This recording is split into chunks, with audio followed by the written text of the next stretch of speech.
और जी, मन मस्तिष्क में एकांकित मौन को लेकर पूज्य उड़िया बाबा जी के वचन बार बार प्रेरित करते हैं कि उड़िया बाबा जी के अनुसार मौन हमें ईश्वर के पास ले जाता है, मौन ब्रह्म की ओर, मौन आत्मा का साक्षात्कार, मौन जीवात्मा से परमात्मा तक पहुंचाने की सीढ़ी आता है। महाराज जी, क्या मौन से, मानसिक मौन और वाचिक मौन से विरह की अनुभूति और प्रगाढ़ होती है? और बिल्कुल बिल्कुल 100%, इसमें कोई एक भी परसेंट संशय नहीं, क्योंकि वाणी से सबसे ज्यादा अपराध बनता है।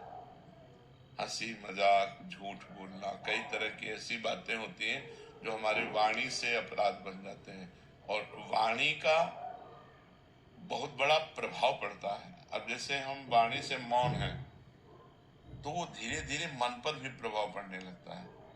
आप देखो, कुछ दिन मौन जैसे आप है ना, तो बोलने की जैसे तो एक उदासी छा जाएगी।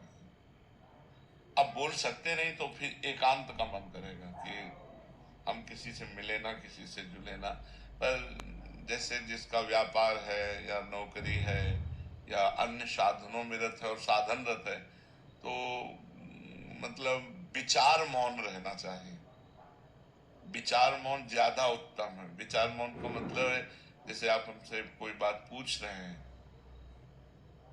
अब हम बार बार